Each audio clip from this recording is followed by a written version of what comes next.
The Izzy fight, I thought it was a very good fight. I thought it was very technical. At a high level, you're not going to get all the knockouts that you've seen when guys are coming up the ranks because they're fighting lesser competition, guys that are less skilled, should I say opponents.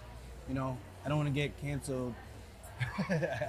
So your opponents typically aren't as skilled as they are when we get to the top. I do feel like once people are fighting for a world title, they tend to get better overall with everything. For some reason, it just seems like that's just the name of the game. It's like people train harder, they put more time in, and they just level up. I think people are a little bit spoiled with Izzy's past performances and how he was highlighting everybody, styling on people, having fun out there, and just making people look like they're just not on his level. Even in this performance, he made JC look like he's not on his level, Cannonier. But to Cannonier's credit, he could say I stuck it out for 25 minutes with one of the greatest middleweights of all time, one of the greatest. That being said, I do feel like Izzy, a fair critique of mine would be he's starting to throw a lot less strikes than he normally does. It's a lot more feinting, which is him reading his opponents, trying to figure out what attacks he's going to draw out from his opponent so he can counter the right way when I get it and possibly get a finish. But I will say, in his previous fights, he's been throwing a lot more, and in the last few, he's kind of thrown a lot less. And obviously, it's a game of inches. You got a guy like Jared Cannonier in front of you, a guy like Yoel Romero. Those guys hit you one time, you're probably getting sent to the gulags. Like, I don't blame him for being more cautious against guys like that.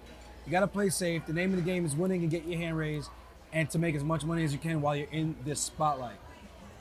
So for me, I can't say Izzy is boring. I think he's very, very technical. I'm not going to say that fight was fight of the year, but it was a good technical fight that I think a lot of people could take notes from and learn from, just to see some of the brilliance in what he was doing.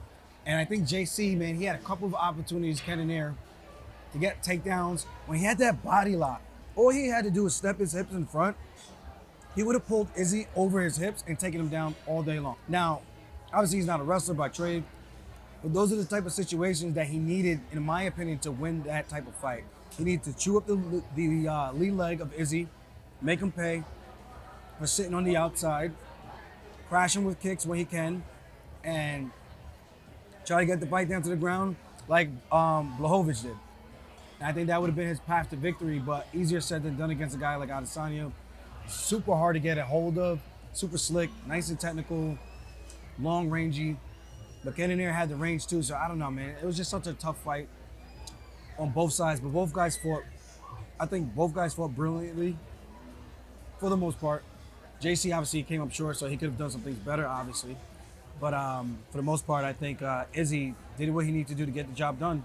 And I know people are saying that they think he's boring. If you guys think he's boring, let me know in the comments. Let's debate about it. You're not going to be able to go out there and have those barn burners every single time. That's just my personal opinion.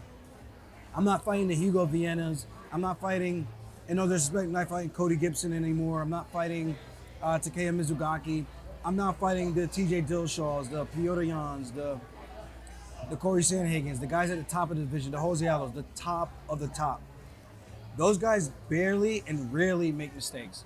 So at that level for Izzy, I cut him some slack in regards to that. And you guys got to understand, it is a world title fight.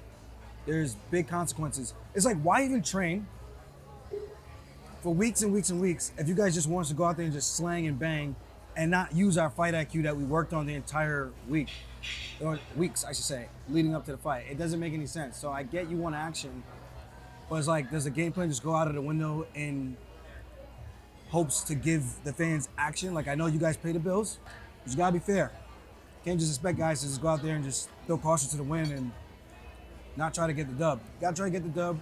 And again, I agree that he's throwing a lot less strikes. He's not as exciting as he's been, but he's still pretty damn exciting if you ask me, from a high level standpoint that understands what he's watching. Very fun fighter to watch. Just finished up